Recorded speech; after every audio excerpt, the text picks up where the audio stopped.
Hello, happy World Sea Turtle Day, everyone, and welcome to our webinar, Sea Turtle Science in the Maldives. This is our second annual webinar to mark World Sea Turtle Day, and this event is co-hosted by the Olive Ridley Project, the Ministry of Climate Change, Ministry of Environment, Climate Change and Technology, and EPA. And this event is also joined by the sea turtle conservation organizations, Marine Savers, and Atoll Marine Center. My name is Rish. I am the volunteer coordinator for the Olive Ridley Project, and I will be moderating this event today. So today we'll be celebrating the key milestones for sea turtle protection in the Maldives since 2021. And we'll be highlighting our key ongoing research and rehabilitation projects here in the Maldives. And we'll be having a Q&A session at the end of this webinar. So during the presentations, if you have any questions, please feel free to pop them on the chat, either in Zoom or in Facebook, and we will be getting to it. So we are very pleased that the Maldives Special Envoy for Climate Change from the President's Office, Her Excellency Sabra Ibrahim Nuruddin, is joining with us today. So without taking much time, I kindly request Sabra to say a few words to start off the event with. Sabra, thank you. Good afternoon, everyone, and a very happy World Sea Turtle Day to you all. It's an honor to be here on behalf of Minister Shauna. The month of June brings a lot of occasions to celebrate. World Environment Day, Oceans Day, and Sea Turtles Day. All these days are excellent opportunities to raise awareness, advocate for progressive change, and most importantly, appreciate, celebrate, and work to preserve the wonders in our world. Turtles are a prime example of the wonder in our ocean. My almost 3-year-old son is obsessed with dinosaurs, and the fact that turtles lived during the time of dinosaurs is even more mind-blowing for him. They swam with dinosaurs, they have survived multiple mass extinction events, and yet they may not survive us. This year, under the National Red List Initiative, the Ministry of Environment, Climate Change and Technology, with the help of experts across the country, completed an assessment of all species of turtles found in the Maldives. The outcomes of these assessments indicate that we need urgent and effective action to conserve turtles and their habitats. From the data collected, it was found that hawksbill turtles are considered critically endangered, and the green turtle is endangered. More data is needed to classify the status of olive ridley, loggerhead, and leatherback turtles. In addition to turtles, corals were also assessed under the National Red List Initiative. Our natural systems are interconnected and interdependent. Healthy reefs are important foraging grounds for sea turtles and therefore vital to their existence. The preliminary results of the coral assessment, which are currently under review, suggest that all coral species assessed were found to be in an unfavorable status, with predicted future population decline. Of the evaluated species, 22 were found to be critically endangered, 9 endangered, 5 vulnerable, and 2 near threatened. Coral reefs are the foundation of our lives and our livelihoods. The knock-on effects of a reef in decline for small island states and coastal communities are existential, which makes conservation and climate action even more crucial. The Maldives is currently formulating a management plan for sea turtles to bring about better measures to address challenges faced specifically in sea turtle conservation. We have also protected 79 areas, including 14% of our coral reefs. We implement a shark ban, have measures against illegal, unreported, and unregulated fishing, and practice pole and line fishing. Although Minister Shauna always says it's very easy to protect things on paper, less so to actually enforce these management plans.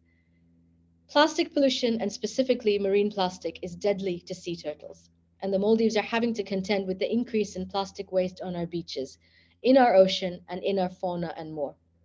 In response, the Maldives has begun implementing a single-use plastic phase-out plan, under which we have banned the import, production, sale, and distribution of 13 types of single-use plastic.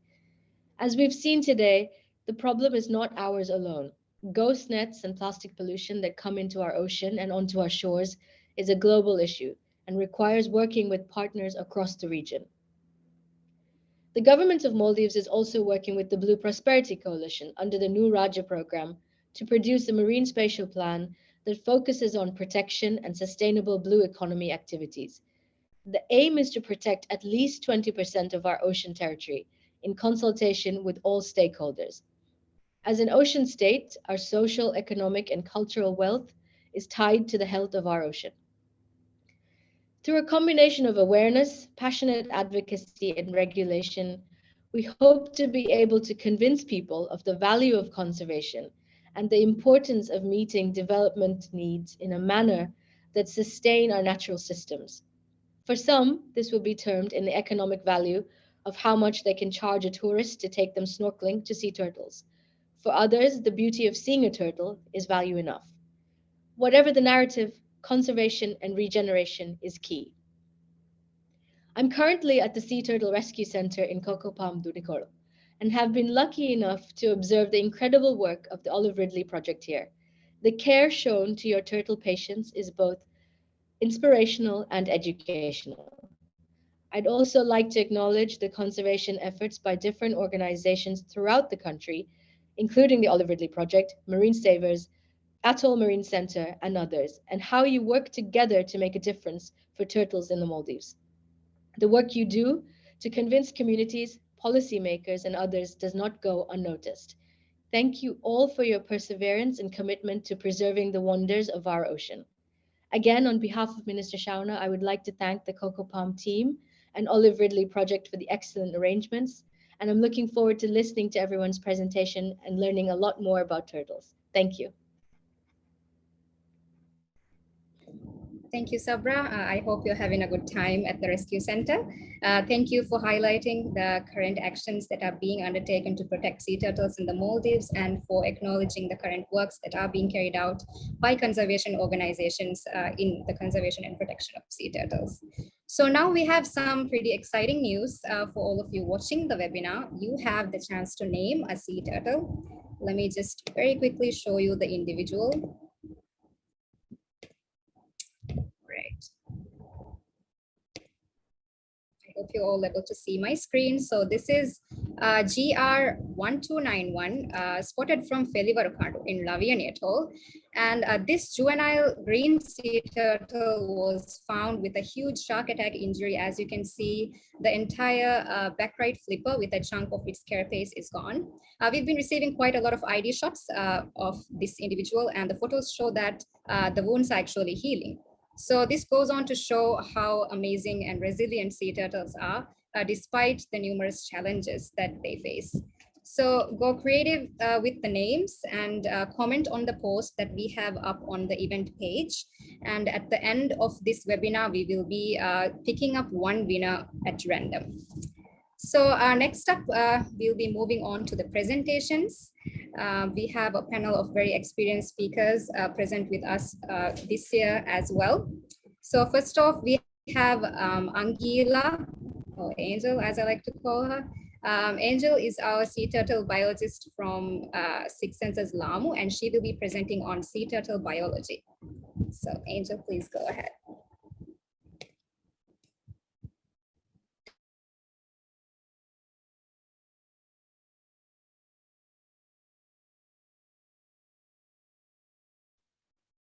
Thank you, Rish, for your introduction. Before starting, everyone, happy World Sea Turtle Day. So my presentation is focused on turtle biology, as I would like to say, call it the most coolest facts about turtles. I'm sure that your mind will be blown once you learn more about the turtles.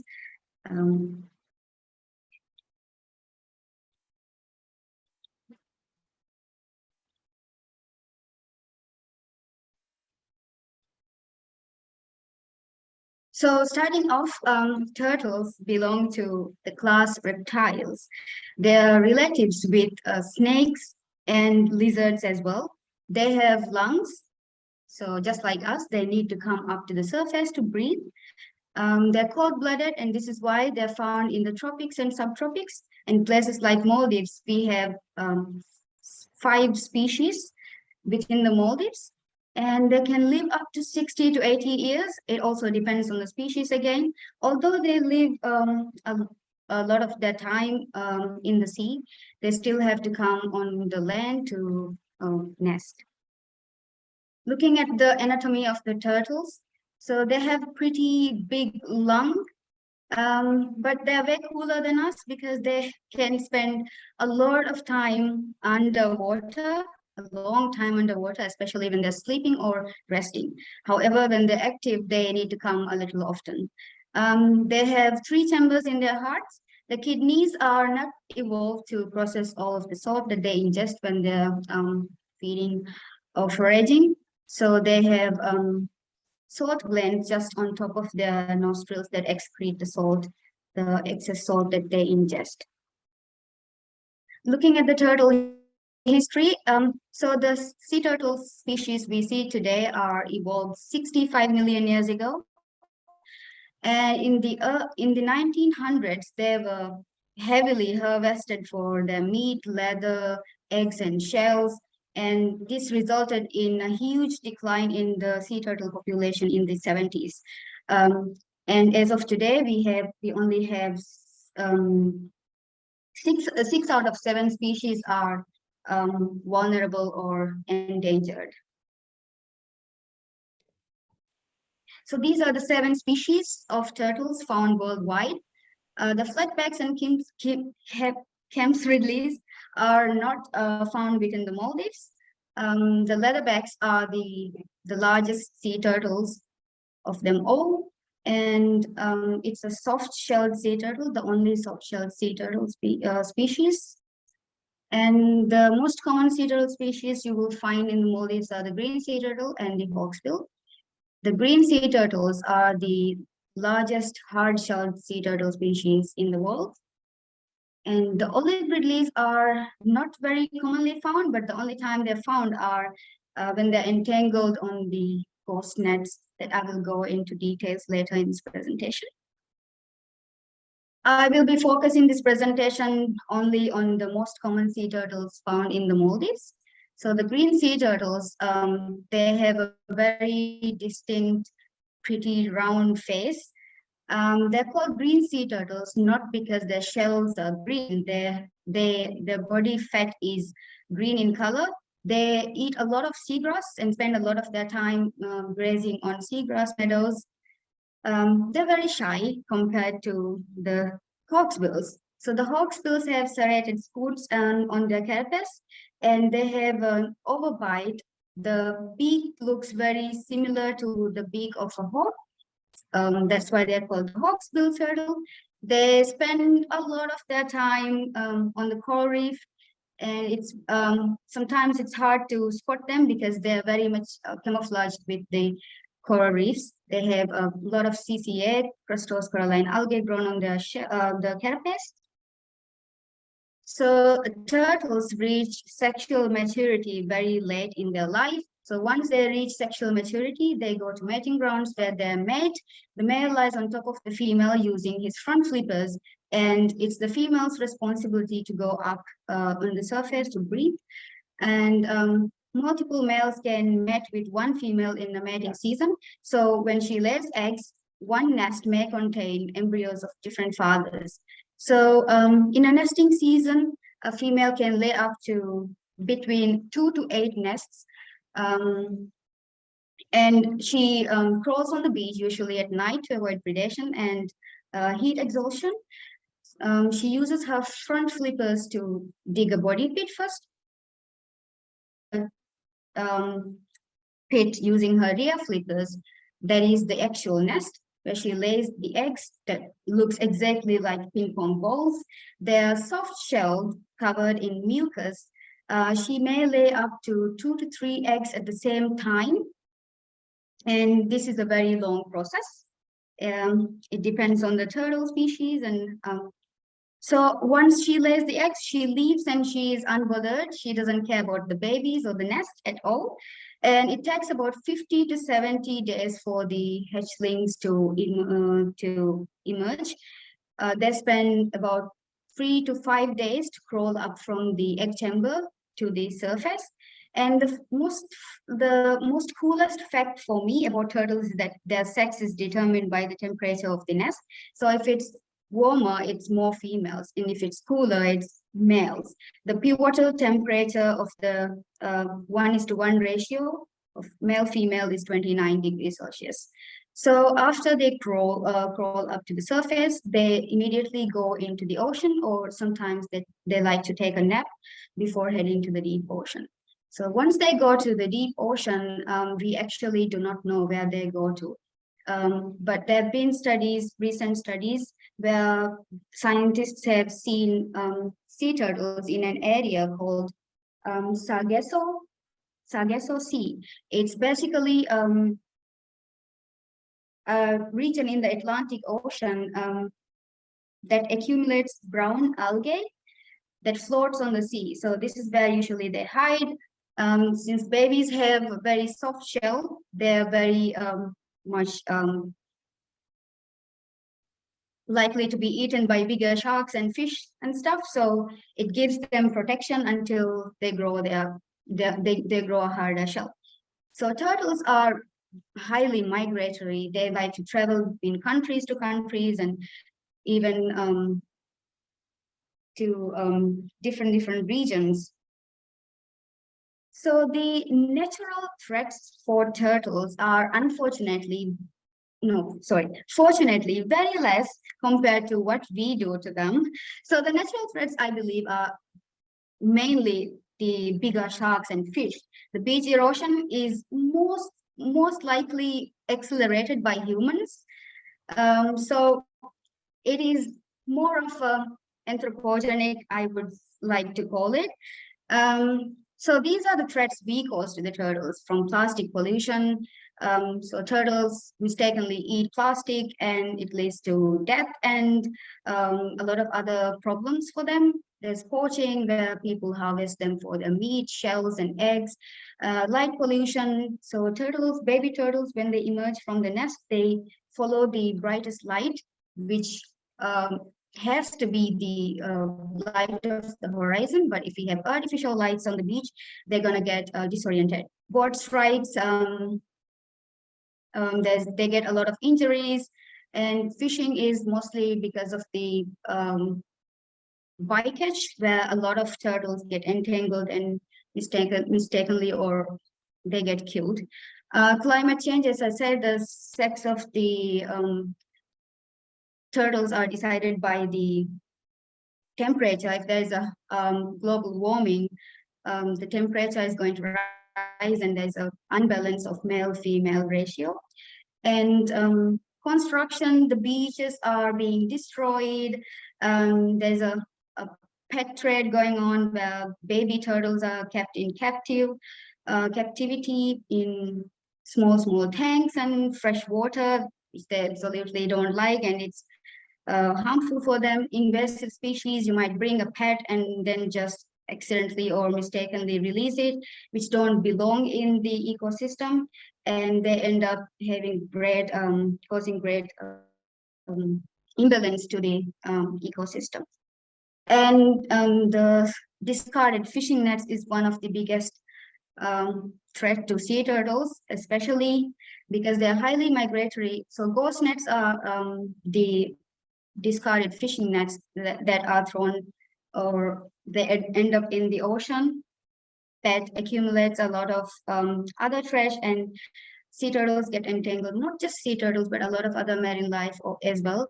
And unfortunately, this doesn't go well. It's more in losing their flippers or dying as they cannot come up to breathe, or they cannot go down to feed.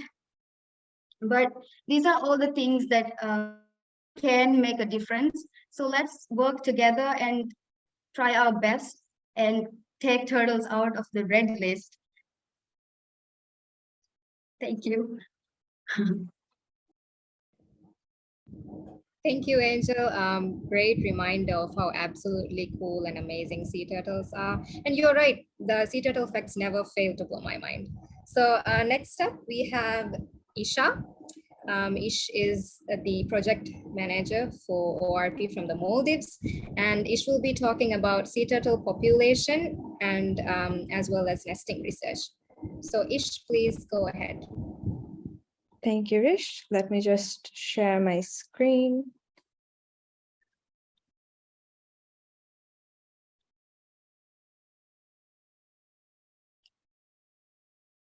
Hopefully you can see that. So building on what Angela has previously shared, we have two different species of turtles found in the Maldives, not including the Olive Ridley turtle, which is found usually because of some of the threats that it's facing. And in this presentation, I am going to be looking at some of the science that we've done and the research so far. So starting off, we are looking at the historical context of scientific research done in the Maldives. There was no full countrywide assessment done, but the first review of sea turtle populations took place in 1983, and it only looked at a selected few atolls. There was another review done by the government in 2015. It included in-water surveys and also included nesting beaches. But it's hard for us to evaluate the impact of historical exploitation or conservation measures because it's not very well documented in the country. Moving on to what we do now. The Olive Ridley Project was started in 2013, and our initial aim was just to help injured and entangled sea turtles in the Maldives, but we have extended our focus to protecting sea turtles and their habitats. And we can only do this by collecting enough data and having a research basis for the actions that we're proposing. We're based in many different regions, but in this webinar, we'll be looking at our bases in the Maldives. As you can see, we're based in a few atolls, including Lamu and Nunu, Ra, Ba, and we also have a place coming up in Shaviani. We're also in Kaku and Lavani.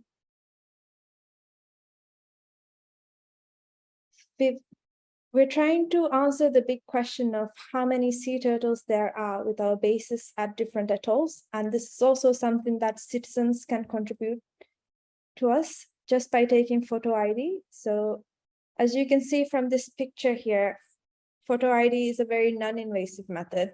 All you need is an individual armed with a camera and hopefully following the proper code of conduct to get in and take photos of a sea turtle's face. These facial scales are unique to each individual turtle, and we look at both sides of the face to see which individuals they are.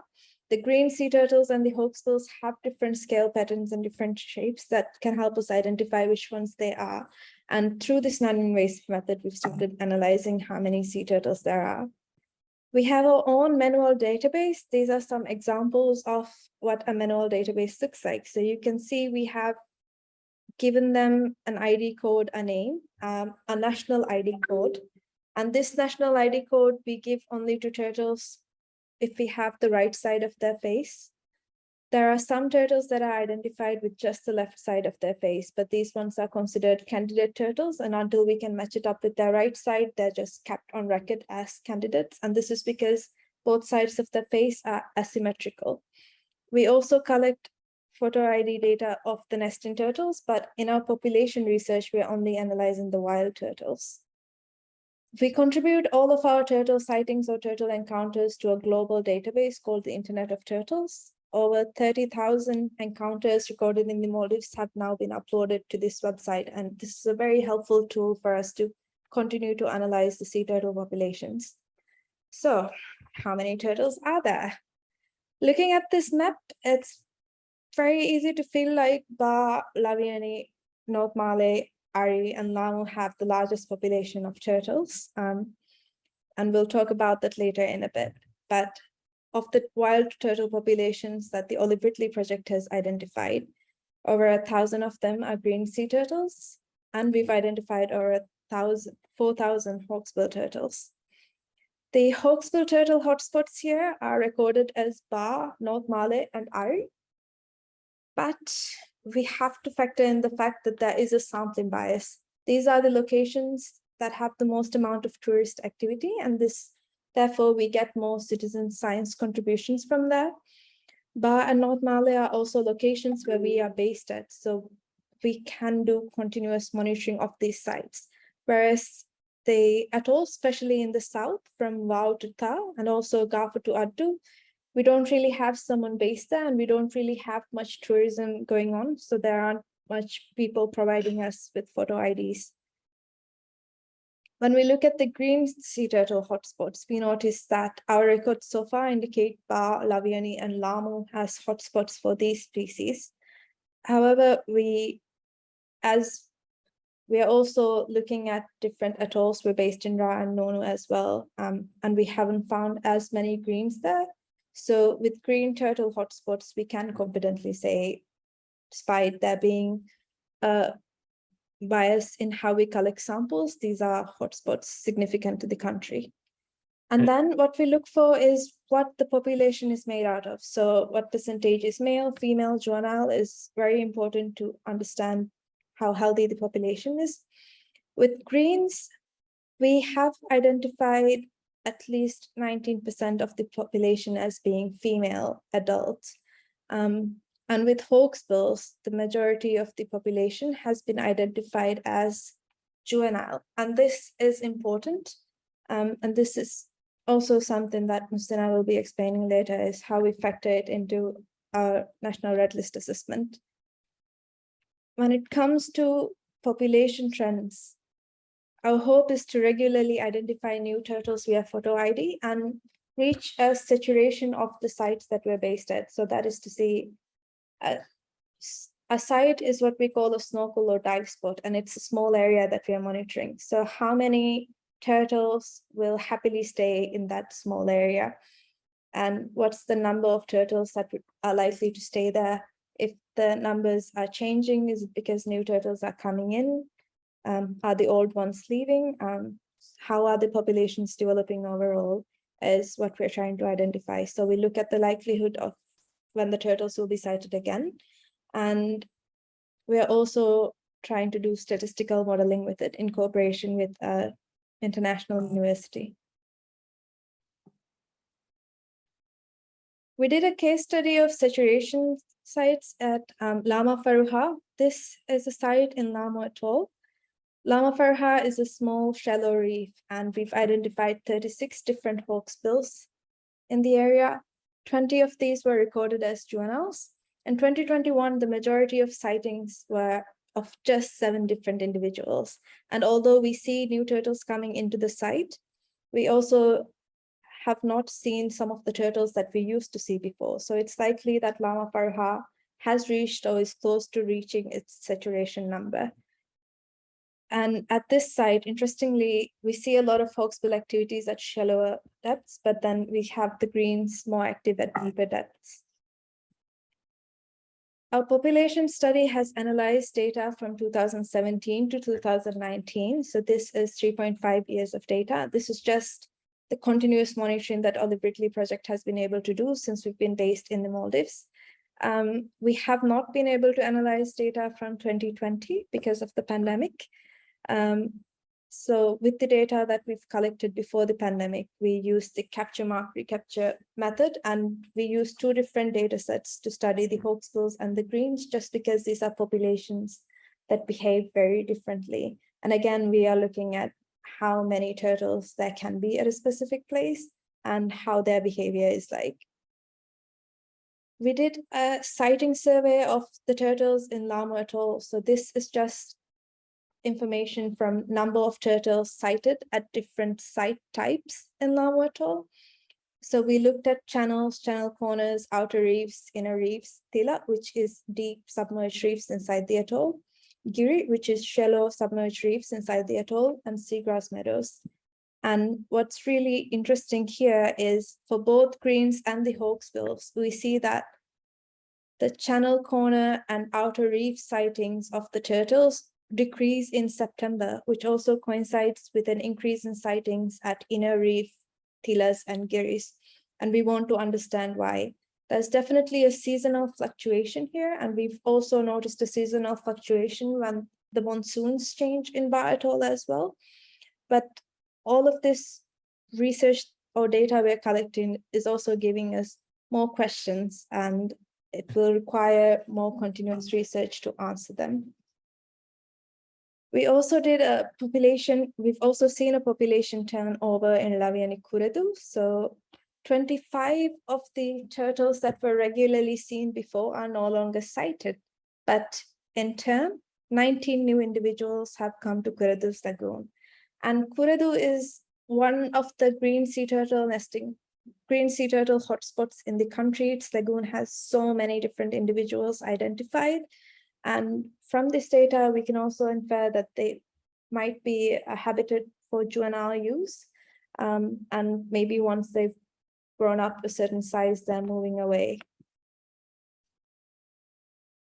So where do we want to go from here? We want to extend our sampling area and be collecting more data from different areas, but we also want to continue to collect data from the locations that we're based at, because to get an accurate estimate of population, we need at least 12 years of continuous data collection.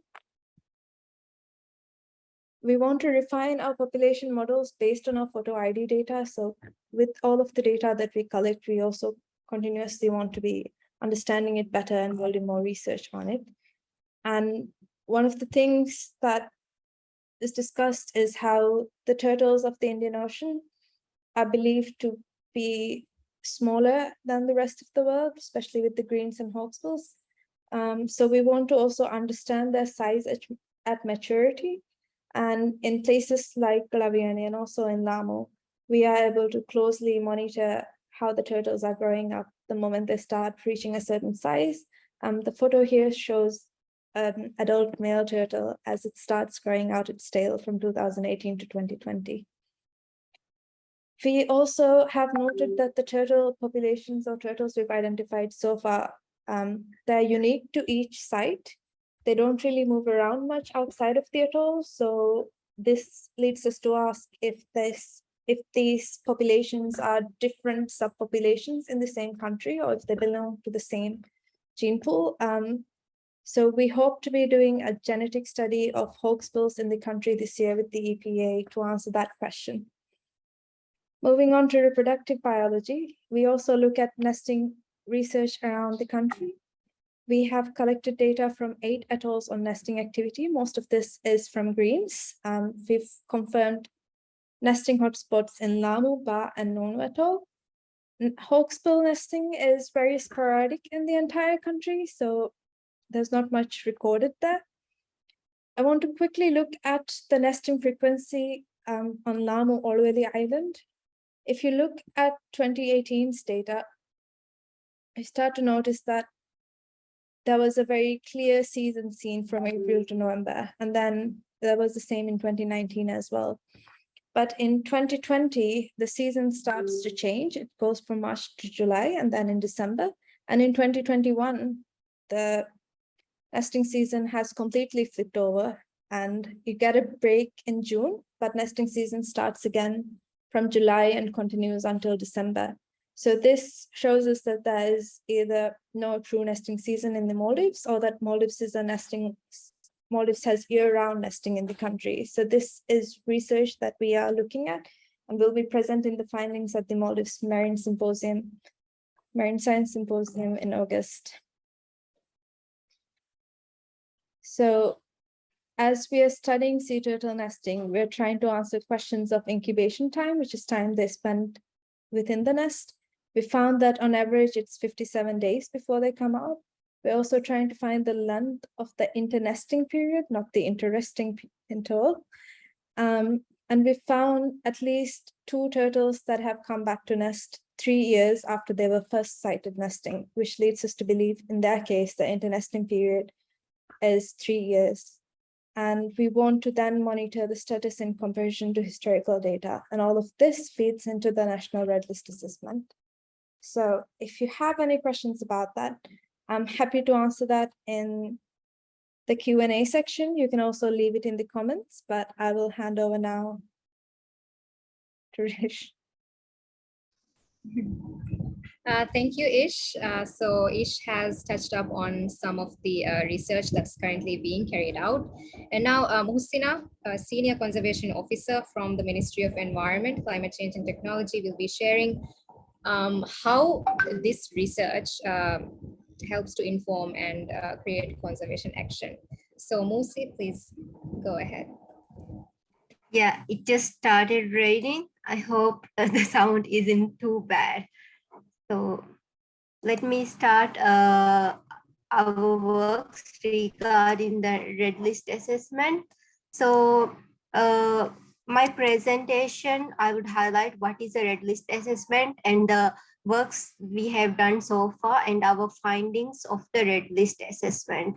So I think almost everybody must have heard regarding the IUCN red listing.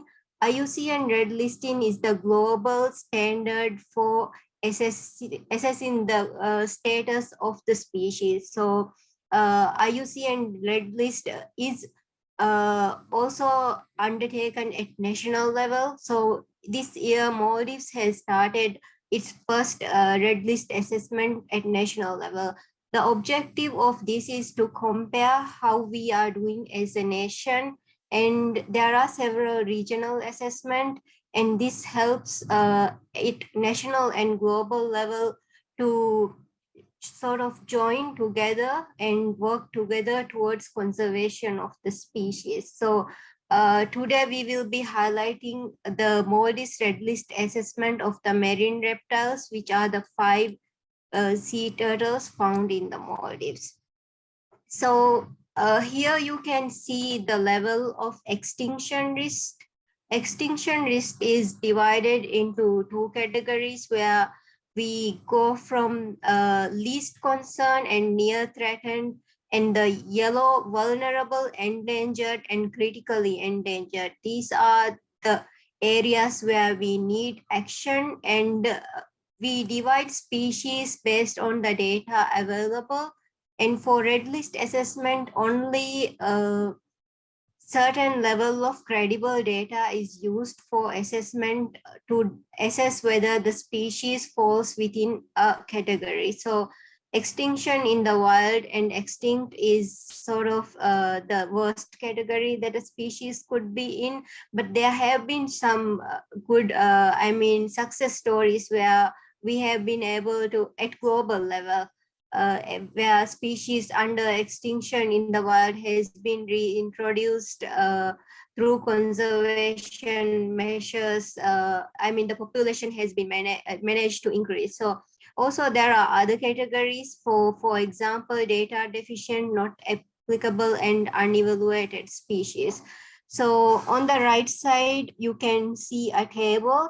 This is sort of guide used for red list assessment. So there are A, B, C, D, and E, and each species is evaluated against each of these criteria. And the criteria which is most vulnerable is used for the species for assessing where that species fall into. And I would get into further details about these criteria, but A is mainly regarding the population size reduction. So you can see based on it is measured for 10 years or 3 generations based on the species. The generation length is calculated, and it falls in critically endangered, vulnerable, and there are other criteria for near threatened and least concern. So the B category is sort of the distribution. So in the distribution, the geographical, we have extent of occurrence and area of occupancy. So extent of occurrence mainly look at key habitats, for example, nesting habitats, and area of occupancy is sort of covering the whole population of the species where they occur. So the C is whether there is a small population size or decline in number of matured individuals. And the D is whether the species falls within a very restricted or a small category. And E is for species that have very good quantitative assessments. And under the criteria E, it is assessed under probability of extinction. And for species with very robust quantitative data, only criterion E is used. So for the marine reptiles working group, we had under the Ministry of Environment, National Technical Group, a technical committee was formed, and they decided that the first red list assessment would be taken for marine reptiles, corals, and mangrove species. So we were the team responsible for undertaking the marine reptiles assessment, and I am very thankful for all the members who contributed. Although I am not able to say their names individually, you can see them. I think everybody will be very familiar with them. And also we had guidance from the IUCN expert of red list James, and under his guidance, we sort of gathered all the global, regional, and national level data on these species. And through the IUCN red list assessment, we the members undertook a red list training. There were two, where one was 2 week long, another one was sort of a 1 day session, and through virtual sessions, we had this work done. And we also try to get citizen science where people could contribute to the existing data, especially for data deficient species. We try to get data of sightings, whether any individual has any photograph or videographic evidence of these species. But unfortunately, we didn't receive sort of robust information that could be used at this stage. Hopefully, in the future, we will be able to assess the other species, but in this 2022 assessment, we were unable to use the citizen science through the C-sketch. So additionally, there was a recent assessment of the Middle East and South Asia region. So this assessment helped us a lot for the national red list assessment. Through several virtual meetings, we were able to have the national red list assessment finalized in February 2022. This is sort of a summary of our findings. The green turtles, I will be explaining this sort of later, was endangered under the criteria A2, and hawksbill was critically endangered. For all the other three species, we concluded that there was insufficient data for assessment. And below, you can see them against the global red list assessment. I think we have quite similar findings from the global assessment, where the greens and hawksbill sea turtle falls within the same category of the global assessment. So what does these letters mean? So for the green sea turtle, we have endangered under criteria A2. So A2 means there was a population reduction observed, estimated, or inferred, or suspected, and that falls within 50 to 80. But I would like to highlight that it was very close to 80, but through the data available, because it doesn't fall above 80, so you can say that it's in between endangered and critically endangered, but it falls within endangered criteria. So the small b means there is an index of abundance of appropriate to the taxa. The small c means there is a decline in area of occupancy. The D means there is an actual or potential level of exploitation. And also we were able to have the same same species are evaluated under criterion B, because it falls within the endangered under criterion B2, where we saw area of occupancy under A, where we see extent of occurrence, area of occupancy, and also area and the quality of habitat was declined. So this is the findings of the green list assessment. So I think Isha has highlighted the works that they are doing. Mostly existing research was assessed, and we used an index nesting beach to indicate the decline in the population size of the species. And I had a friend ask, did you actually count all the turtles for this assessment? I think yes and no, because we used some of the data that were counted, and we sort of estimated through existing data similar to other species assessment. There were some estimations for the future and for the historical data as well.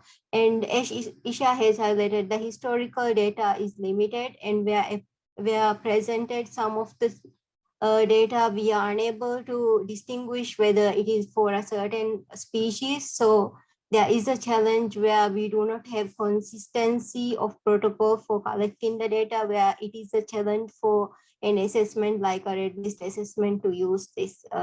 So the available nesting habitat or area of occupancy was calculated as 156 kilometers, and the threats for green sea turtles through the red list assessment were highlighted as coastal development, climate change, and poaching.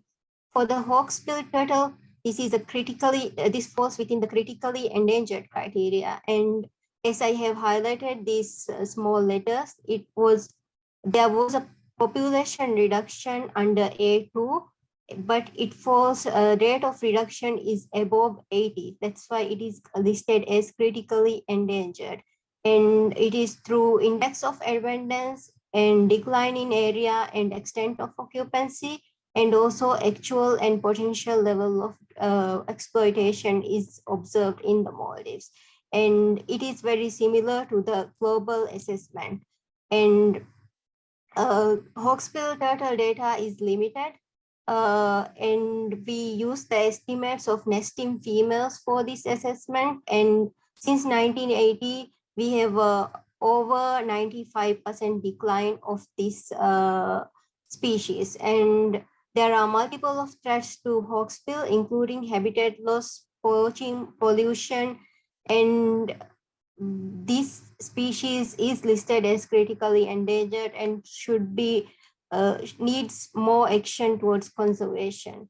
And the Olive Ridley turtle is listed as data deficient. We simply do not have enough data to assess this species, and there is substantial uncertainty whether whether it is a vagrant species or whether it actually forages, because as others has highlighted, it's mostly found in ghost nets in the Maldives, and rare events of nesting has been observed.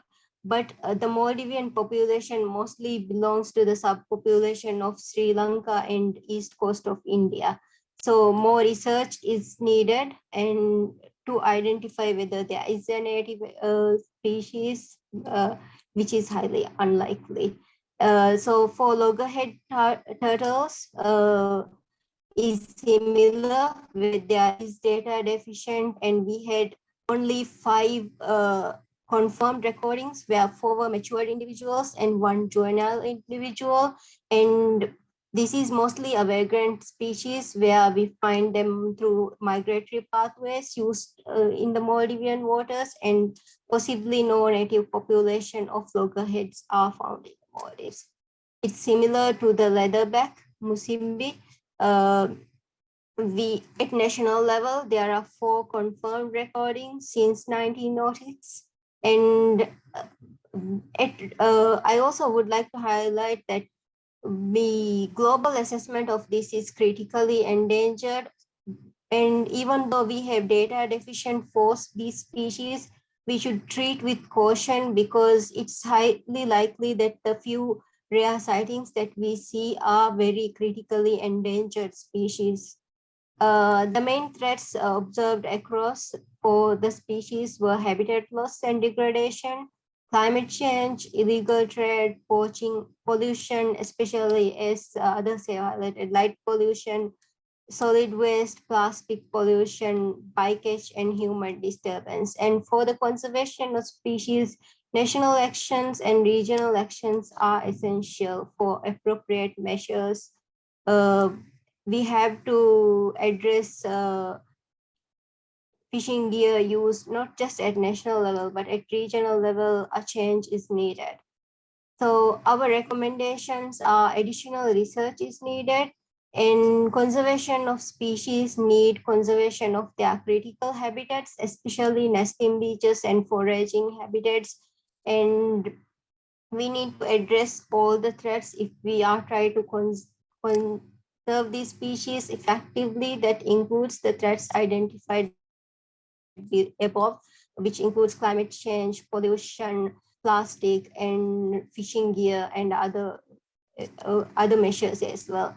And additionally, the data deficient should not be treated lightly. It should be treated with caution, where we need to do more research or either follow the global assessment for recommended conservation measures. Thank you. You will be able to find the red list assessments in detail on our website. And I'll be happy to answer any questions in the chat box. Thank you. Thank you, Musi, for the very insightful presentation. I would just like to highlight that the National Red List for the Maldives was made possible with a collective effort from multiple groups who were involved in leading the assessments for specific sea turtle species. So amazing work by everyone involved. So next up, we have our favorite local sea turtle expert, Tonti. Tonti is a senior environmental analyst from EPA, and she will be presenting about sea turtle conservation and management policies that are currently in place.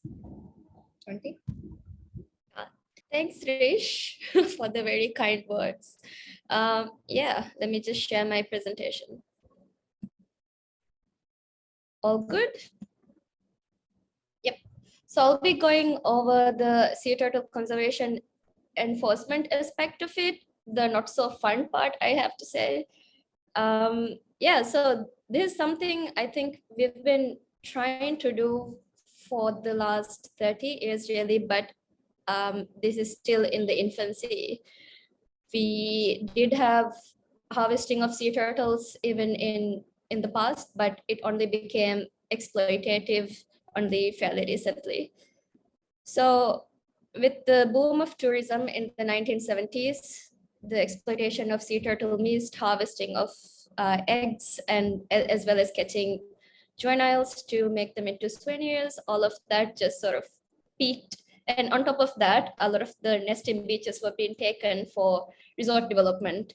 And there was just generally a lot more anthropogenic threats at this point. And I have to say it hasn't really decreased from there. It's only gotten worse. So the enforcement measures that were taken, they have also gradually been strengthened. So it only started with a decree that banned the catching of certain sizes of sea turtles to be caught. And then the trade was limited. And then some sea turtle hotspots were banned from egg harvesting from sea turtle hotspots were banned. But and then Maldives also joined certain international bodies that regulate this sort of work. So we have actually achieved quite a lot of milestones in this department. And finally, in 2016, sea turtles were protected under the Environment Act, which enabled the protected species regulation to be gazetted last year in 2021.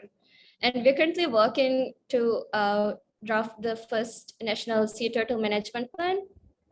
It's still in the works, but we want it to be really, really good. So it's kind of taken some time. Yeah, so these were the first 14 islands where egg harvesting was initially banned.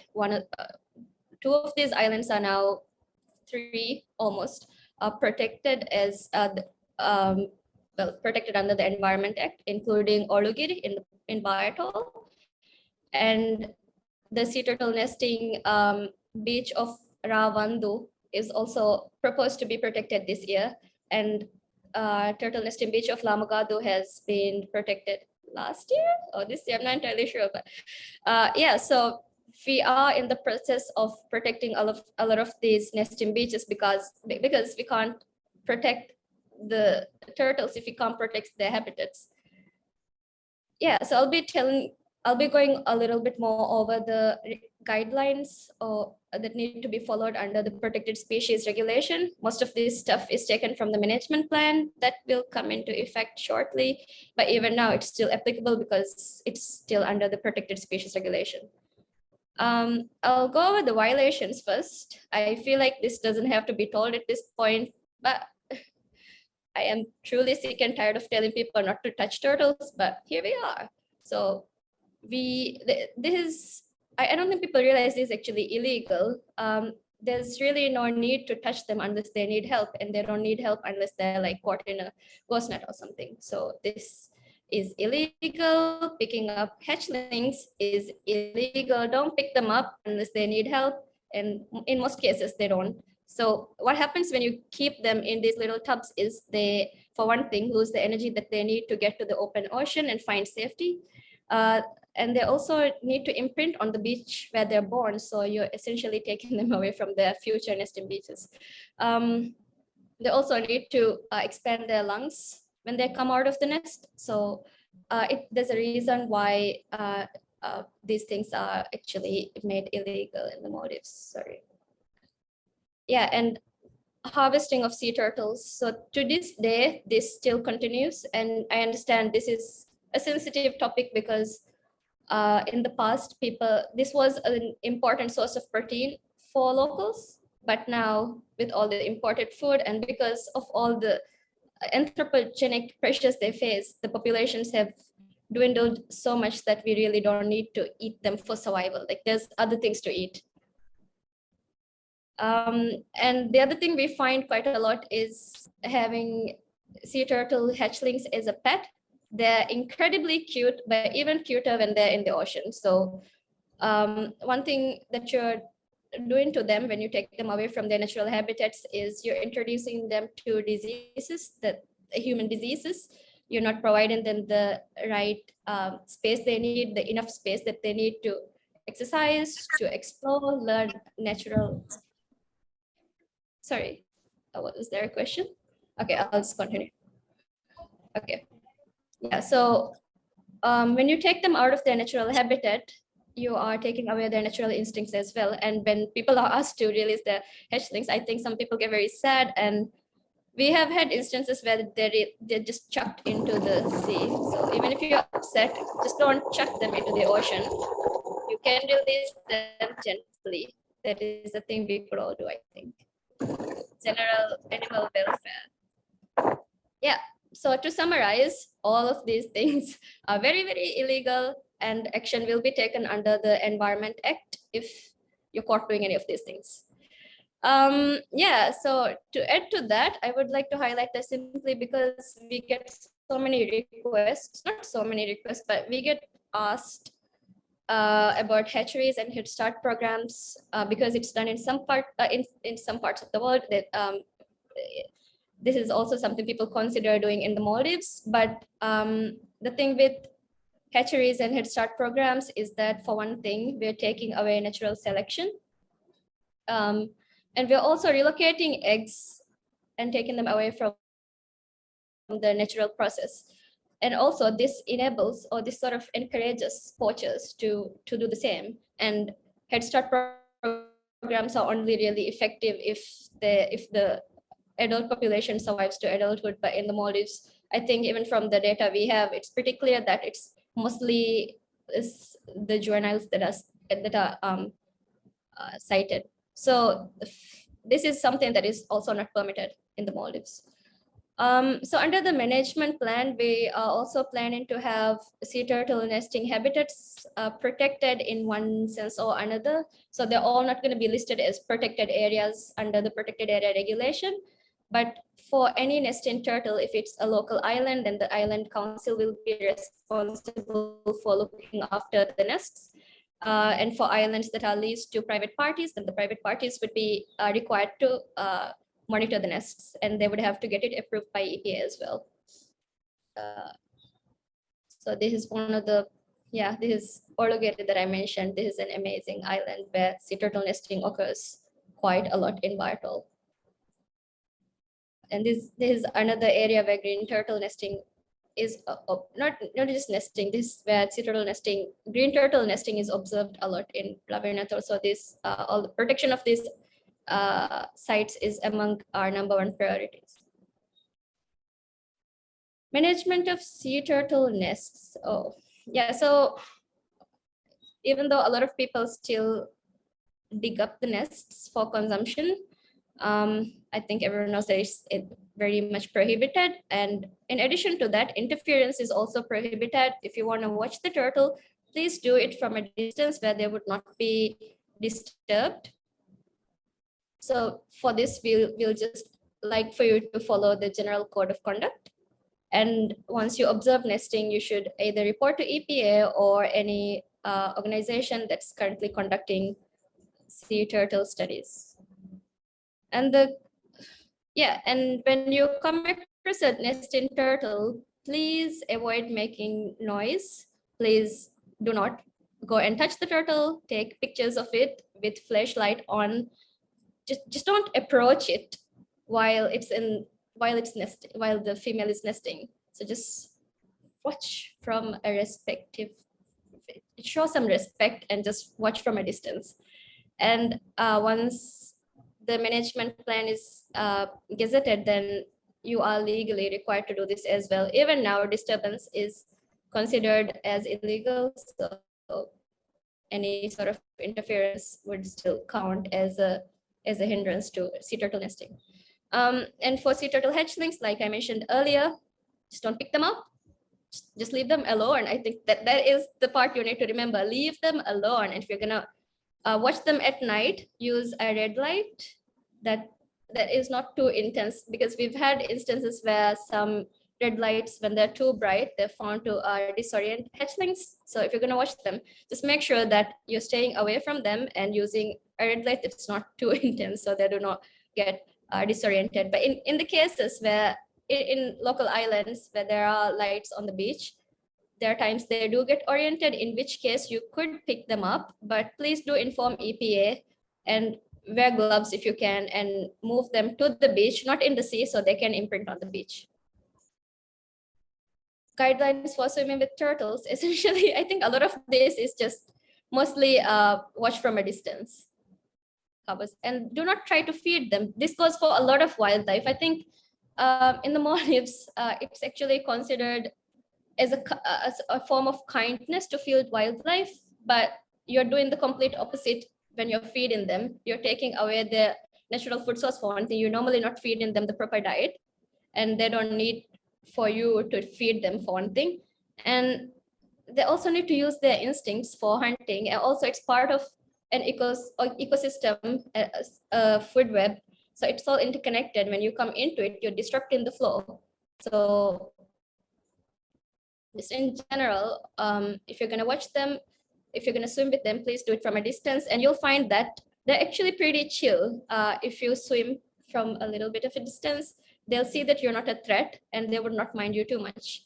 And one thing we've seen is that sometimes when they come up to breathe air, people would pick them up, or sometimes they would get in the way, so they're not able to come up for air. Like imagine if you did that to a free diver, it's close to, it would stress them out a lot. So if you care about animal welfare, please do not get in the way of a swimming turtle, especially one that's about to come up for air. And also please note that it is very much illegal to interfere with these, with any of their natural processes, including foraging and swimming. So guidelines for turtles entangled in ghost nets. We have 3 amazing rehabilitation centers in the country, so you can actually contact any 3 of them, and make sure that when you release the turtle, you don't flip them unless necessary. And if there are deep cuts in the turtle from the net, you can leave that to the vet to have the turtle released instead of cutting it yourself, because you may end up hurting the turtle in the process. So if you can just contact the rehabilitation centers, then they'll guide you through the process. And if you have any wet towels that you can wrap around the turtles, then that would also be good to have it wrapped around, like a burrito, like make a turtle burrito if you can, and then make sure that they get to a sea turtle rehab center. For confiscated sea turtles, notify EPA, and then we would guide you through the process. And also I should mention that in the cases where you find turtles tangled in a ghost net, make sure to take photos of the turtle, so that way you can share the situation better with whoever you're contacting. And additionally, please do not throw the net back into the sea. It's gonna trap more turtles and other animals. yeah, so if you find any turtles that need to be taken away from someone, let's say someone keeping a pet, then you need to inform EPA, and we'll arrange for the turtle to be either released or rehabilitated through one of the rehabilitation centers. And nest relocation. I think with the Male turtle nesting incident, a lot of people have been curious about why this is even a thing, really. So sea turtle nest relocation, in essence, it's not necessary unless there is, it is not advised at all unless there is an emergency. So the only reason that we actually moved the nest in Male was because it was getting flooded as the turtle was nesting. So we do give permits for beaches where this is very, where this happens year round. Disturbances are actually part of the natural process in any ecosystem, and these threats, if they're natural, then it's considered part of it's part of life for any species.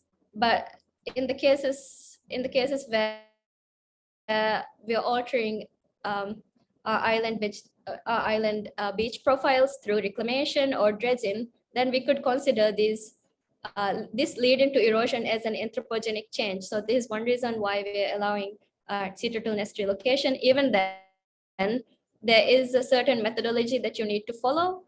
You must only conduct the relocation within 4 to 6 hours, 12 hours at best. And you should immediately contact EPA. We have a hotline.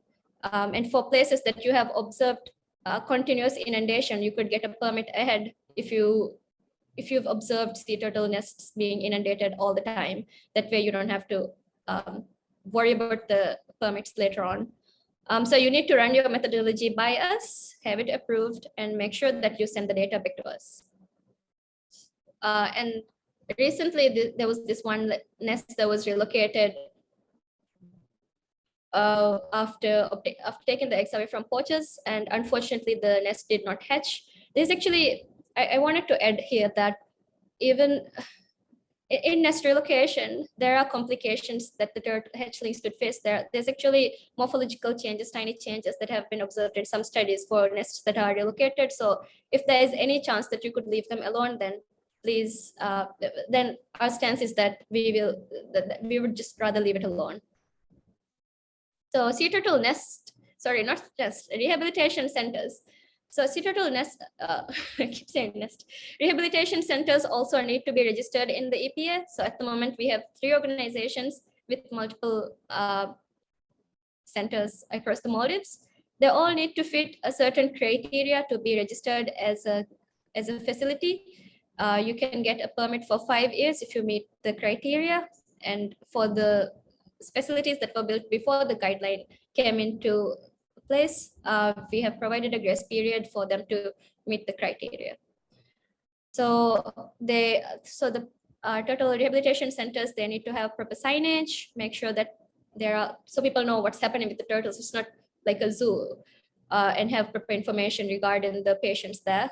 And there is a certain turtle transport guideline that they need to be followed when taking the patients from one place to another.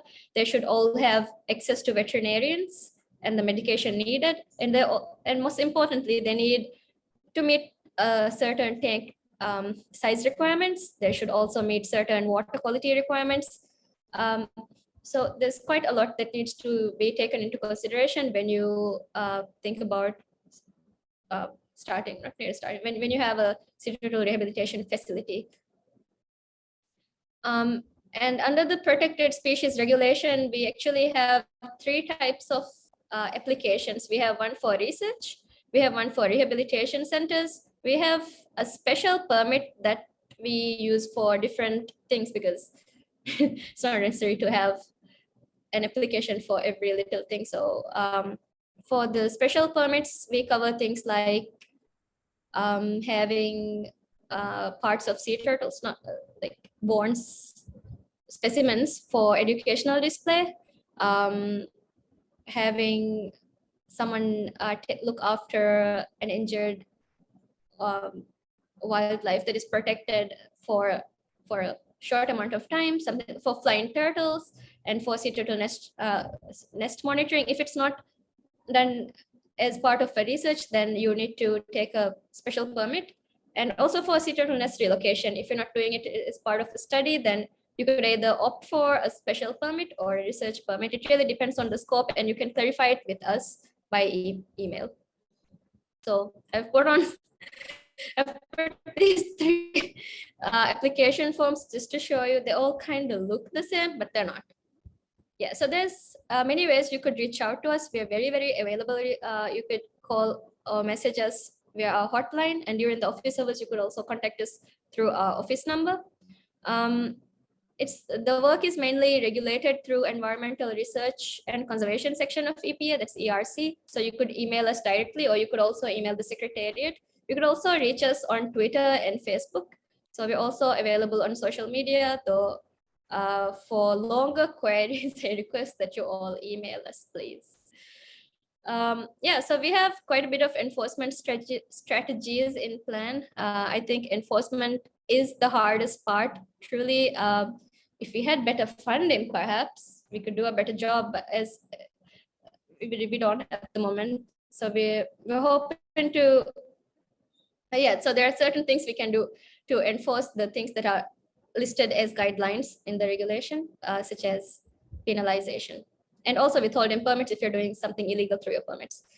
Yeah, and the roadmap or the way forward is through education, research, and enforcement. And we're looking for collaboration wherever available. And I'll be getting into that a little bit more at a later stage during the session. Thank you so much. I hope I wasn't too scary with it's all illegal stuff. Thanks, Rish. No, I think we actually need 20 merch that says leave them turtles alone. And you feel like you're repeating the same info every year, but I think it's necessary. It's good to be good that this information needs to be repeated. So thank you once again, Tonti. And at this point, I would just like to once again remind you all that we have turtle naming competitions. So comment your names on the post on the event page, and at the end of the webinar, you might just have a turtle named after you. So next up, we have Kayla, marine biologist from Atoll Marine Center, who will be talking about sea cages in rehabilitation.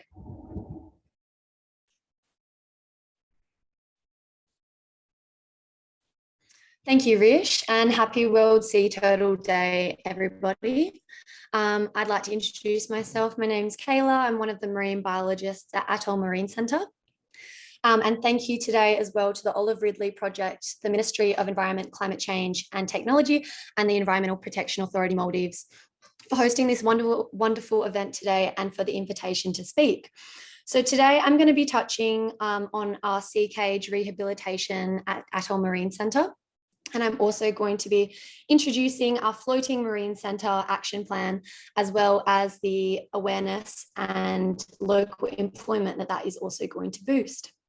You can see our sea cage pictured in this image below with our volunteers feeding one of our rehabilitation turtles.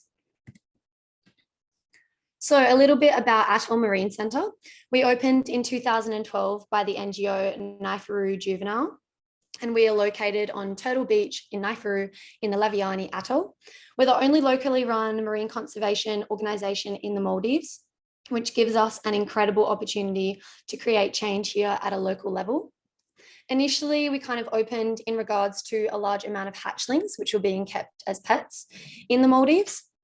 And through education and awareness, we were able to mitigate this issue locally. And a lot of local people actually surrendered their hatchlings to us, which was amazing. Now we kind of deal with the rescue and rehabilitation of sick, injured and illegally kept sea turtles. We have 2 marine biologists and 1 vet at the centre. And we also run a marine conservation program utilising international volunteers. So these are our main goals at the centre. We first and foremost have turtle rescue and rehabilitation. We also do community outreach, as I mentioned. So we host a nature club with the local community. And we're also about to start teaching in the local school. We're just going to introduce a syllabus and start doing that with the commencement of the new term. We also host Turtle Fest in the Laviani Atoll in July, which is coming up, and that's pictured in the slide. We also do coral gardening, and we're about to put a bit of a larger focus on that going into this year. And of course, we want to protect Naifuru and the surrounds. So in regards to sea cage rehabilitation, a few of the speakers have already touched on ghost net entanglement. But basically pictured in the bottom left, this is Sam, and Sam was brought into us from ghost net entanglement, as you can see. So basically ghost nets are largely discarded from commercial fishery boats, and they basically collect everything in their paths. They're a major issue for turtles, obviously, as they're quite easily entangled when they come up to breathe. So you can see on the 14th of June, the very deep laceration that was inflicted on Sam. And over the 2-month period, you can see in August, the wound was able to heal, and we're actually able to release Sam over time, which is really fantastic. However, not every turtle has the same success story. You can see Olga, one of our other turtles, pictured in the bottom right-hand corner. Olga is a single amputee, so she only has one flipper, which has been amputated through the ghost net entanglement. Therefore, she's able to be released. We also have double and triple amputated turtles, which unfortunately are not able to be released just due to the very slim chance that they have of surviving naturally in the wild. But we are in the process of finding the turtles in our care with double and triple amputations, aquarium homes where they'll have a lot more enrichment. As we're not an aquarium, we don't want to keep turtles long term. We want to rescue and rehabilitate and put them back into the natural environment as soon as possible.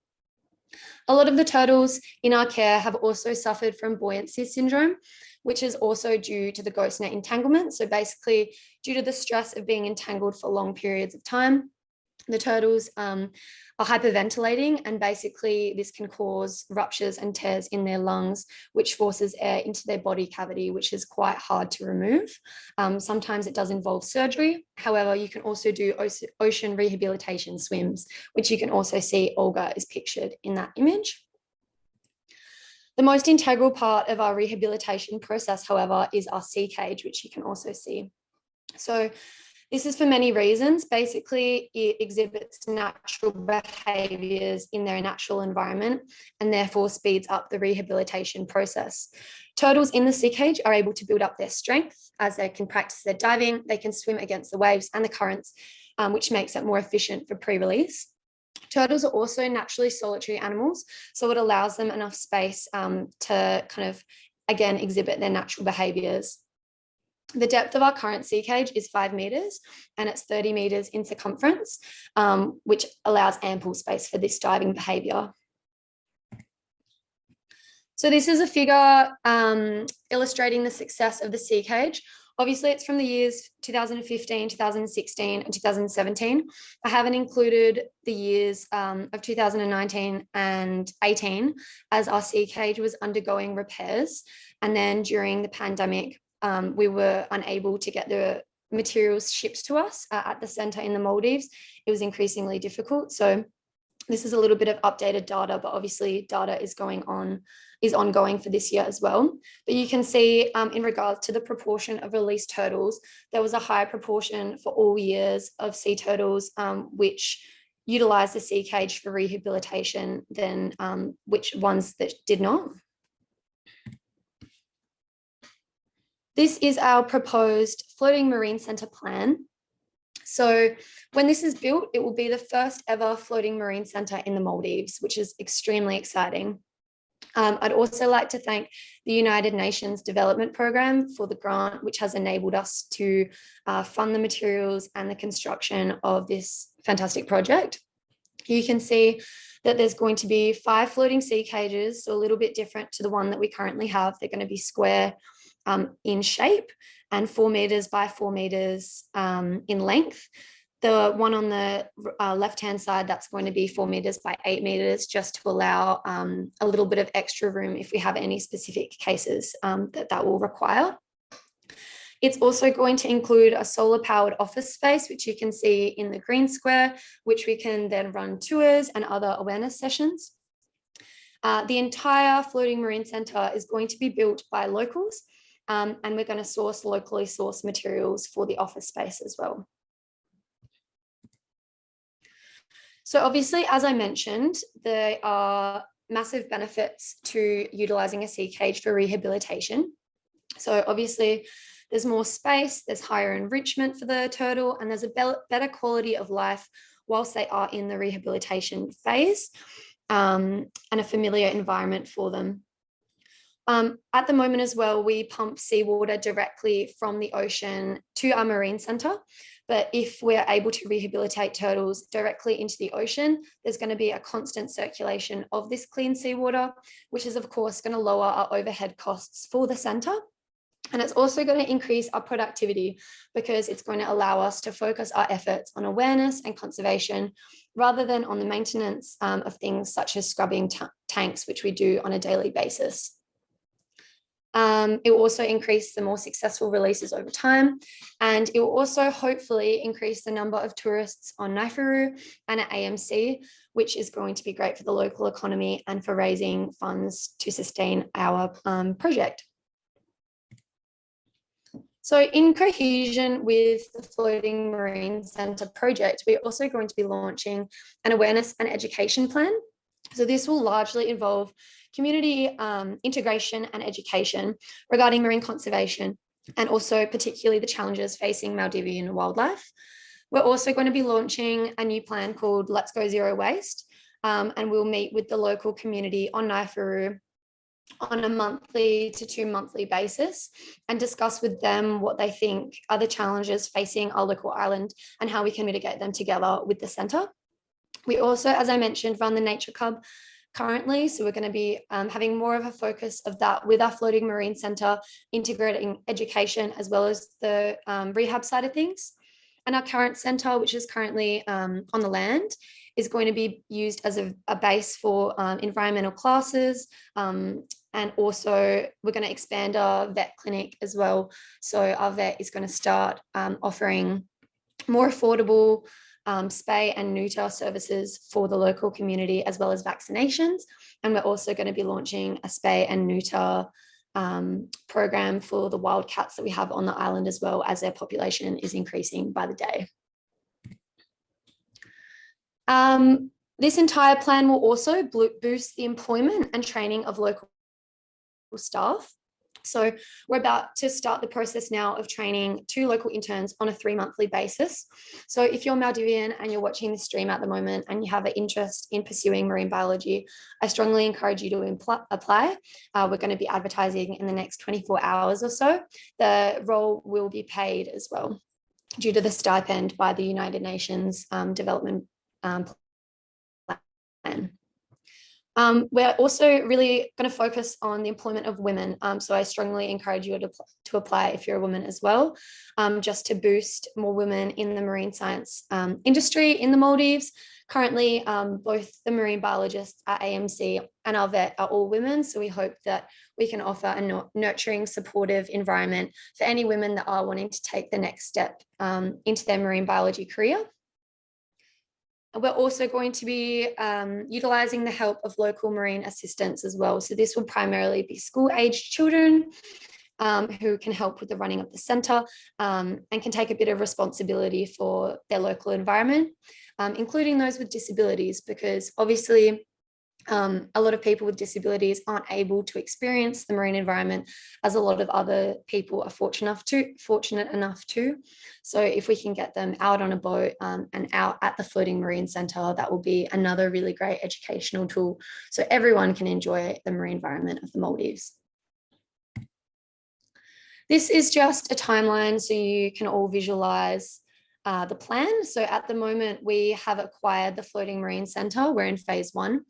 And as we've sent all the documents away, as soon as we are able to receive the materials, we're going to start to assemble and install the Floating Marine Center.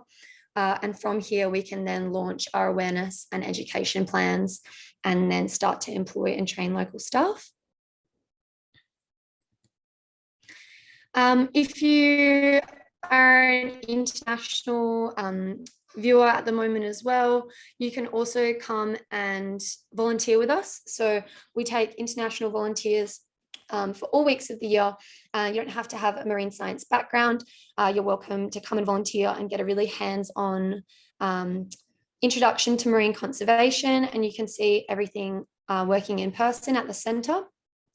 And your funds from volunteering as well go directly into the maintenance and the care of our sea turtles. You can also adopt one of our turtles, which is pictured in the website there as well. You can visit our centre, it's always open for locals. And we also have a GoFundMe page, which also goes towards helping the turtles at the centre. Just wanted to leave this last image of where the Floating Marine Centre will be based. Obviously not on our local reef, we're going to have it on the sandy bottom, kind of similar to where we have our current Floating Marine Centre now. We also have Instagram and Facebook. If anything that I said interested you as well, please feel free to ask as many questions as you have or contact us on those social media channels. Thank you so much. Thanks, Kayla. The Floating Marine Center project sounds very exciting, and it's great to know how this center can potentially increase the efficiency of sea turtle rehabilitation, awareness, and employment. Thank you once again. All right, so now Katrina, turtle vet from Marine Savers, will be presenting about sea turtle rehabilitation at Marine Savers. So, Katrina. Hey, thank you. So firstly, I just want to say thank you to everyone who's been involved with organising today, and thank you as well for the invitation to speak. We're really excited to be here. So as you said, my name is Katrina Himpson and I'm the turtle veterinarian for Marine Savers. So today I'm just going to talk a little bit about us and some of the turtle research that we're doing just now. So we were founded, Marine Savers, in the early 2000s, but the turtle component of our project, so the Marine Sea Turtle Conservation Programme, started in 2010. Since starting, we've rescued and rehabilitated over 450 turtles, and we've also got several avenues of ongoing research. One of the things we've been doing recently is looking back at our admissions data. And even though, as it's been pointed out in previous talks, that green and hawksbill turtles are the most commonly sighted in the Maldives, 75% of our admissions are actually Olive Ridleys, and 3/4 of these are found entangled, with a further around 20% showing signs of previous entanglement. The other 25% of our admissions is split roughly equally between the green and hawksbill turtles. Our green turtles are mostly given to us after being kept as pets, so quite a high proportion of these are post-hatchlings or very young juveniles. Our hawksbill turtles are mostly brought to us after being found floating, and we're currently investigating this to see if there is an underlying cause. Another thing that's come from our admissions data is noticing just how many of the turtles that are reported to us come directly from people that have a direct stake in the tourism industry. So over 70% of our stranding reports are made by resorts and another 18% by third parties. So this is people like dive operations and resort biologists. But what's most striking about this figure is just how few of our turtles come to us from local stakeholders. So people that don't have a direct input into tourism, and it's just 4%. So another thing that we're doing just now is working on improving our local outreach. And this is going to be mainly focused around local islands to try and improve that number a bit. Another of the projects that we've been working on recently is our satellite tracking program. And this was started with the aims of assessing the survival and of sea turtles after they've been rehabilitated and released, and also to look at foraging grounds to try and identify areas that might need a little bit more legislative protection. So our first tag was attached 10 years ago to the very imaginatively named Olivia, who was a female Olive Ridley turtle. And since then, we've attached about 32 tags. And we've been mainly focusing on juvenile green and Olive Ridley turtles because we identified these groups as lacking in the literature. And we found that our turtles do pretty well after they're released. the average distance that they travel before their tags fall off, which is normally about 3 months, is about 3,000 kilometers. However, we've had some turtles swim over double this, and with one moving over 7,200 kilometers. And they're pretty fast as well. So the green juvenile turtles, they travel around 37 kilometers a day on average. But again, we've had some that are a lot faster than this and travel around 57 kilometers a day. The Olive Ridley turtles are a bit slower, but that's just a species difference, and they're still pretty fast, really. And this map is showing some of the tracks that the trails that our Olive Ridley turtles have made. So on the left-hand side and lower down, you can see where the Maldives is. And one of the first things you can notice is that the turtles all seem to head in different directions. But we've actually found out that the direction that the turtles swim in after they're released is dependent on the time of year that they're released. So turtles that are released between April and September during the southwest monsoon currents are much more likely to travel east, whereas turtles that are released between November and March even, are more likely to head either north or west. And it's just to do with the shift in currents. But the most exciting thing that we've found from this data are these kind of areas here. And within these boxes, you can see that the lines that the turtles have made as they've been moving around become a lot more squiggly. And that's suggesting to us that the turtles are spending a lot more time feeding in these areas. But what's really exciting is that all of these areas correspond with deep sea ridges or plateaus where the ocean seafloor is raised, even though it's still thousands of meters deep. And our theory is that as these areas of flow rise, they create upwellings and create a really high abundance of food that the turtles are then feeding on. And then this is some of the tracks from our green turtles. And again, you can see, similarly with the Olive Ridleys, they head in quite different directions. But again, the directions that they're heading in is completely dependent on the prevailing currents. And again, similarly with the Olive Ridleys, in these same areas, we have this feeding behavior, and it's particularly prominent on this right-hand side, then this deep sea ridge off the coast of Indonesia. You might also notice that down the bottom, we have this orange track that seems to disappear off the corner of the screen.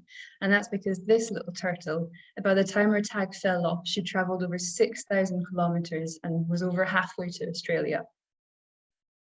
So obviously the satellite tracking program is great for the turtles that we release, but we have some turtles that we aren't able to release. So for that, we've got our Flying Turtles program. And this was started with the aim to send non-releasable patients to aquariums and sea life centres around the world, so that they can act as ambassadors for their species and also contribute to kind of global awareness of the threats to sea turtles. So I just want to share one turtle story with you in particular. Peggy the turtle was an Olive Ridley who was found floating and with her front left flipper missing in August 2014. Because she was floating, we deemed her as non-releasable because we felt that she wouldn't be able to feed herself and survive in the wild. So in August 2016, as she was still floating, she was transported to Belgium. And then thanks to the hard work of the team there, in early 2019, she actually started diving again and was soon comfortably resting on the bottom of her pool. So in June of that year, she was transported back to the Maldives, where she was released from Kudahura with a satellite tracker attached. And this is where she went. So you can see she passed around the south of Sri Lanka and then up north, up to India. And this area of India that she ended up in is actually one of the regions that Olive Ridley turtles are known to nest in. And we're not sure entirely from her track whether she went ashore and actually nested, but this is such a positive thing for us to be able to see that even after 5 years of rehabilitation, that turtles can be released and not only survive, but go on to potentially contribute to the breeding population going forwards. That's the end. You're welcome to ask any questions during the question and answer session later, or you can also contact me directly as well, or visit our website if you want more information.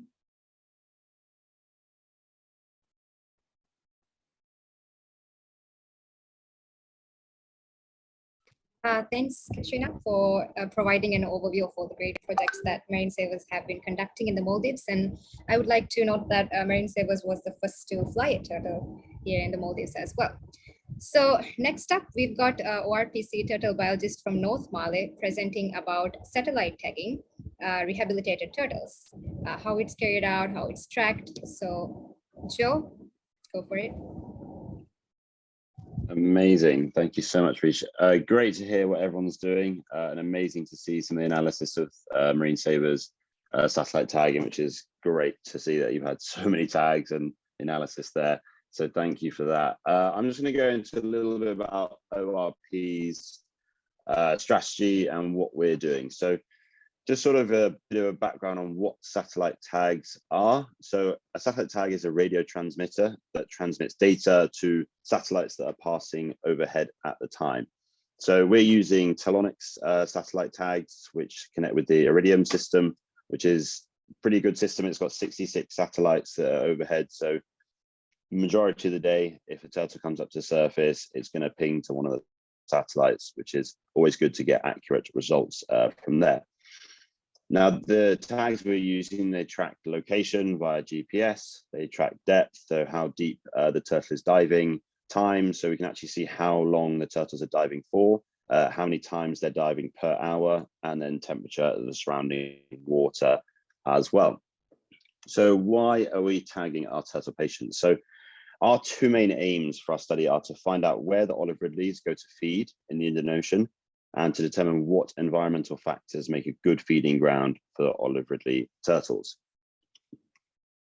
So the application process for our turtles starts with the vet clinic, the rescue center, and it's down to our vets to decide what are good candidates in terms of their stress levels, their diving ability, and everything like that. So we make sure that we have a good candidate that is going to, last out in the wild and be able to survive with a tag on. So once the patient has been picked, the shell will be clean, it will be soaked down, sanded down at the top as well to make sure that the area is free of any flakes of shell, to make sure it's a good base for a tag to be put on. It's then cleaned with acetone, so it's basically like a strong cleaner that makes the area very clean and dry.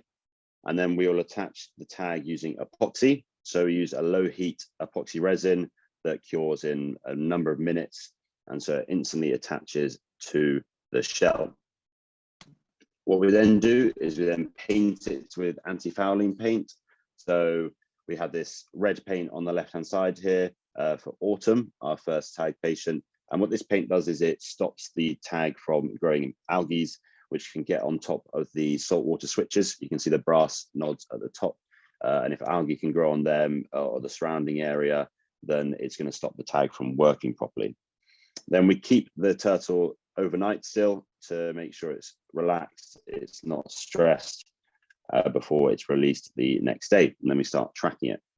So we got many questions when we started doing this project about how these tags affect the turtles, whether it hurts them, whether it impedes their ability to survive out in the wild. So just to touch on that, our main aim for our patients that we put tags on is that the tag weighs less than or around 1% of the turtle's total body weight. So it's a very small, light piece of kit that won't basically drag the turtle down.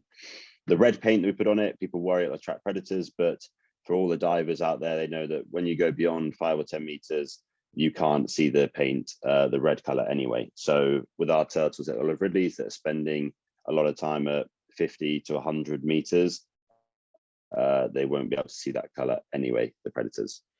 So the tags are streamlined, so they're hydrodynamic, so they cut through the water, and as Marine Savers previously said, the turtles are swimming pretty fast still, so we can see it's not hindering them on their journeys. And then finally, as I said, we have a minimum criteria for our candidates. So this includes the size of the turtle, so it has to be a sub-adult or adult. They must have a good swimming ability and stress capacity. So putting a tag on isn't a fast thing to do. It takes about an hour or two to make it sure it's done properly, depending on the type of tag that you're using. So we want to make sure that we pick turtles that are not going to get stressed and hurt themselves while they're doing while this tag is being put on. So into our patients, we started with Autumn. Autumn was a sub-adult Olive Ridley who was found entangled in the Bar Atoll in late February. She had to have the stump you can see on her left side surgically removed before she was ready to be released on the 18th of April with our first tag. So we can see from the map here that she did very well. She's doing great so far. We found that she's done 2,135 kilometers at the moment. She's been diving to depths of 151 to 160 meters, being her deepest, majority around 90 meters. And she's averaging around 42 to 43 kilometers per day, which is amazing to see that she's going so fast, missing one flipper.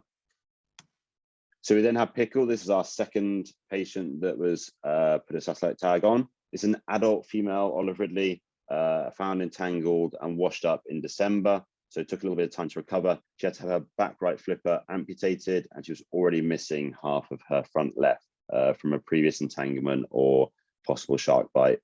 We don't know. But she was released in May, so not too long ago. And so she's only got a little journey here so far. She's done just under 800 kilometers, diving to her deepest depth of 81 to 90 meters.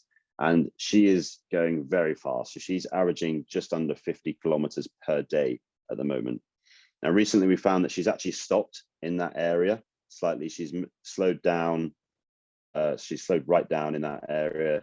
So we're just waiting another couple of weeks just to see if she's staying in that area or if she's just taking a break, or maybe something has happened to her.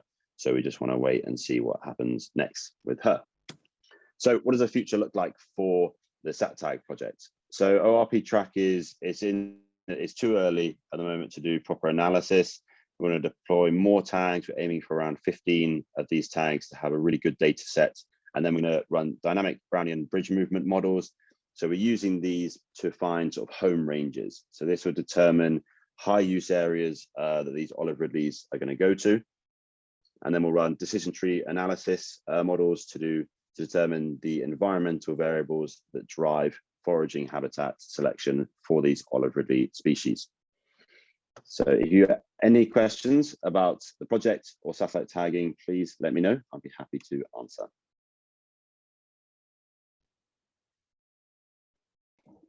Thanks, Joe, for the very informative presentation. I think we're all very invested in Ember's journey. I, for once, cannot wait to see where she's headed next.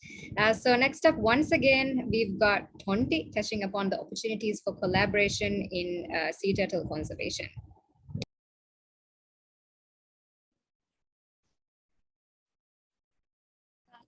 Thanks, Rish. It's me once again. Let me share my presentation.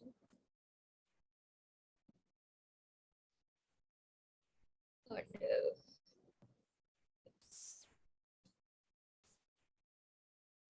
Yeah, I won't take too long for this. A lot of the work that we do at the EPA is actually, in a sense, a collaborative work, a collaborative effort with the Ministry of Environment, with the NGOs and the police. So I just wanted to highlight a little bit more on that in the way forward as well. We have categorized the kind of work we have to do into three.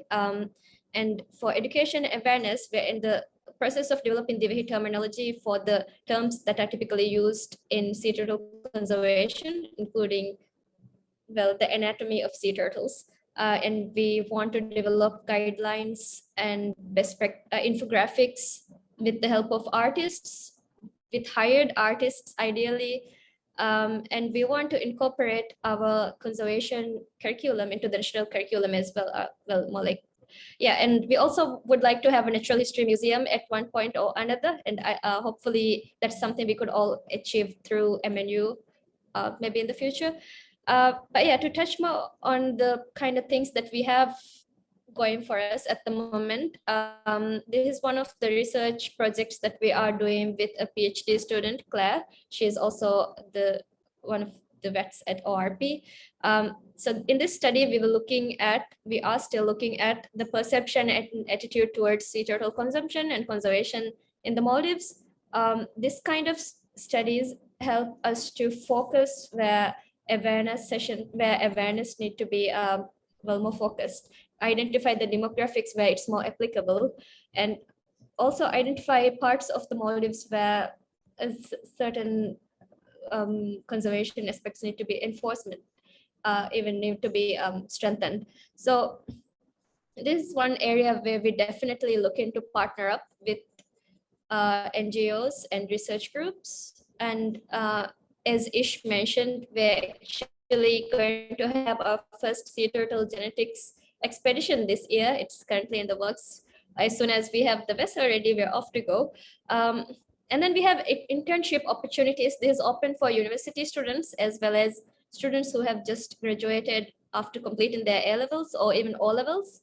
We're currently working with MNU to get interns for the study to establish a baseline for traditional knowledge on records of sea turtle nesting. So we're going to reach out to all the local islands and collect the information they have on nesting in all the islands and have this baseline established.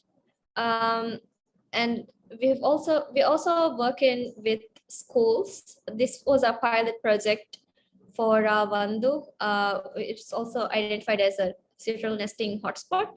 So we partner up with Inamadu School to have students from 9th grade environment club go onto the island and collect nesting data for us. So they were working with us to have a baseline on the island's nesting beach. And we're hoping to do this in Lamugado as well. This is something that's currently being conducted by the Olive Ridley Project, but because the area is now protected and under the lease to agro-national company, Agronet, we're hoping to work with private parties as well to conduct citizen science programs. And incidentally, we also, this is something we're doing for Bar Atoll as well for seabirds. So we're looking to work with any interested parties really, especially for citizen science projects to provide the guidance and kickstart projects where we can collect long-term information. Yeah, so that's it really. I just wanted to make sure, highlight a little bit more on the kind of things that we're looking for collaboration. And it doesn't have to be just this. These are just the kind of things that are happening right now, but we're open for any sort of collaboration that might help with our research gaps and in establishing the baseline data that we need. Thank you, Rish. Thanks, Tonti. Thank you once again. So that brings us to an end for all the presentations, and it's now time for the Q&A session. But since we're a little bit behind on schedule, we'll be taking just one question. However, our panelists have been attending to all of your questions on the chat. And if you have any further questions, even after this webinar, you can always reach out to us, send us a DM, and then we'll be more than happy to have a chat with you. So the question is, what's the significance of red list assessment for making a change in the Maldives? Maybe Musi can attend to this one. Sure. Red list assessment is actually essential for us to understand this population dynamics at a national level. Also, there are several actions for regional actions identified through regional assessment, and through a red list assessment, we will be identify, for example, hopefully in the future, whether our conservation efforts are working or not, because through the global assessments, there has been a change in some species, a positive change through conservation efforts. So to understand the effectiveness of conservation efforts and also to assess the need for conservation, and with the limited resources, prioritize our resources towards where it is most essential, sort of prioritizing based on the level of endangerment is another objective of red list assessment.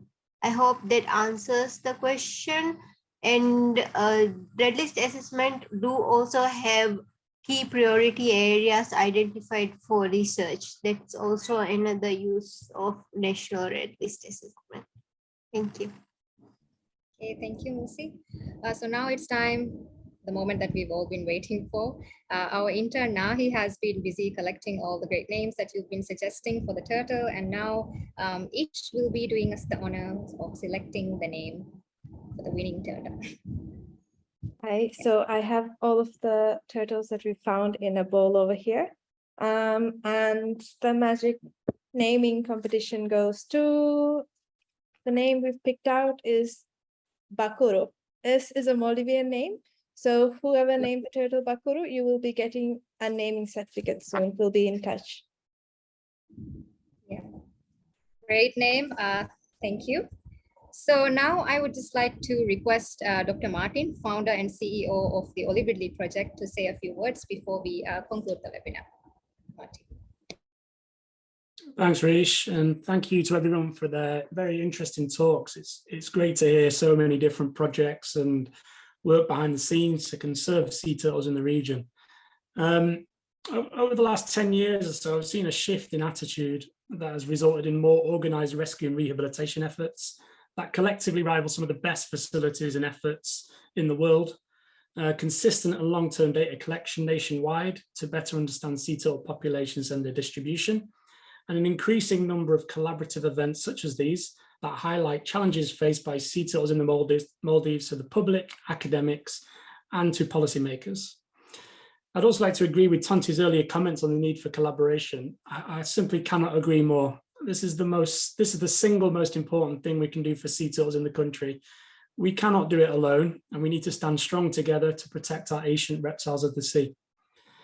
As we look into the future, we need to utilize new science and new technology and think outside the box when it comes to community engagement. It's easy to talk all things turtles with those who love them, but the real challenge comes when we try to engage those that are on the fence or those that simply do not care. We have done so much and come so far in protecting sea turtles in the Maldives, but we still have many questions unanswered, particularly relating to reproductive biology, biogeography, population ecology, threats to sea turtles, and their conservation. Our fight for greater knowledge and improved conservation for sea turtles is far from over. However, I see hope in you, those in the field dedicating their lives to protecting sea turtles in the Maldives, marine conservation groups that break down barriers and open the doors for collaboration.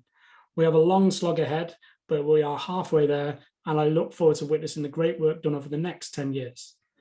Thank you all for coming. Thank you once again to all the speakers, and my gratitude goes out to the ORP, EPA, and the Ministry of Environment, Climate Change and Technology for making this event happen. Thank you, guys. Thanks, Martin. Thank you for highlighting the importance of collaboration in sea turtle conservation. So before concluding, I would just very quickly like to show you. Okay. So this is the contact information for sea turtle emergencies in the Maldives. So in the case of sea turtle emergencies, these are the hotlines that you can contact. And you can also find out more information and resources on sea turtles on the websites that are provided here. So with that, we've come to a conclusion of the webinar. So thank you all for everyone who joined today. And it's great to see all of these sea turtle conservation groups present here together. So I hope you all learned something new, and I hope you all have a totally amazing day. Thank you.